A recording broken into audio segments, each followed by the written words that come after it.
I want to show you evidence exhibit A. There was your club. There now is your club. So you've turned, obviously me helping now with my hand there, pushing you back around, getting the club to work in this way, not that way, okay? If you look at this left-hand one, this is the problem with your club when it goes back. Watch the white line there. That should be nowhere near where your hands are, yeah? As you go back now, your hands go through it, yeah? Yeah. So you can see how much wrong. I mean, your club has probably gone knee to hip high there, and your shoulders are basically still in line. So all you do is just move your arms up, yeah? So now when body starts sort of being dragged in now, I wouldn't say there's any rotation there at all. That's still hands and arms, isn't it, yeah? Not moving. Yeah, is it? Where's it going to take it? Yeah, exactly. Go on, when's that body going to move? Hang on. And it kind of gets to a point where you're like, well, I better move it a little bit.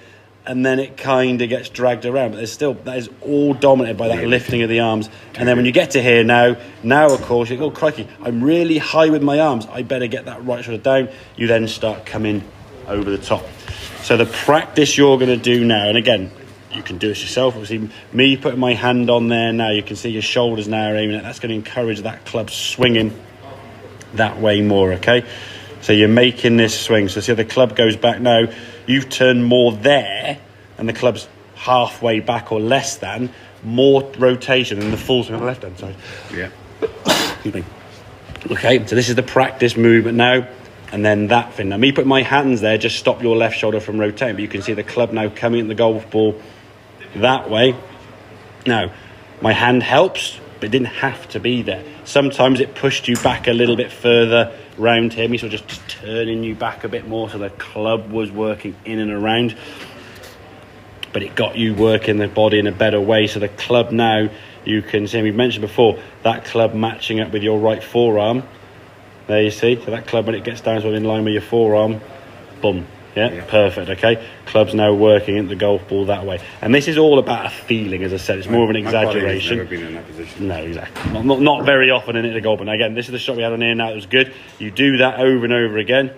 I just push that forward. You can sort of basically push that right hip towards target. So you just sort of just turn your torso around a little bit.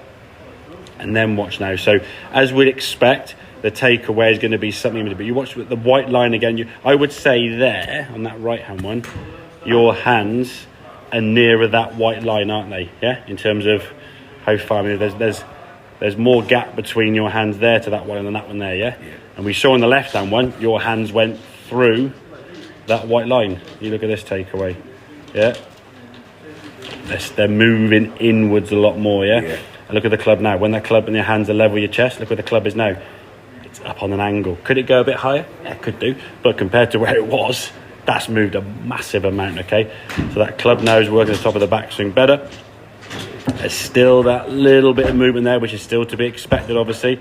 But the path now in the golf ball, club's coming more in line, shoulders are square, go to the golf ball, ball just start like a yard or two left to target. But again, it's much more efficient this way as opposed to that way. But like I said, that over the top movement only comes when your club gets there, yeah?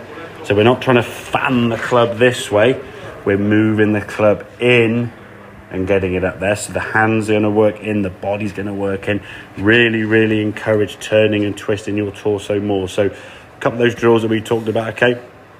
You can put your left arm across, so your left palm goes on your right bicep or right elbow and it pulls it in, and you sort of do one-handed swings with your right hand.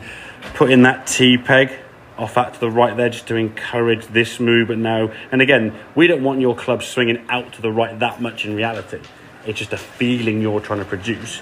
In reality, like I said, a golf club, when it's a golf ball, works in and around that way. But at the moment, your club's working that way.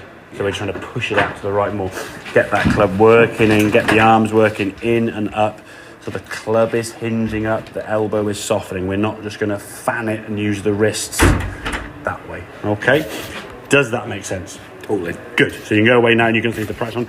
As I said before, and you always do, keep in contact with that. Film some swings if needs be. Get Grace to put a hand on your shoulder. Say, come on, push it around there more, Daddy. Get your body rotating. This is the key. This has to work better for the club and the hands and arms to need to do less, or they can at least then do their job, which is basically just a vertical movement here, yeah? If you're doing that, you're creating a whole other issue. Okay, mate? Right, a couple more then, buddy.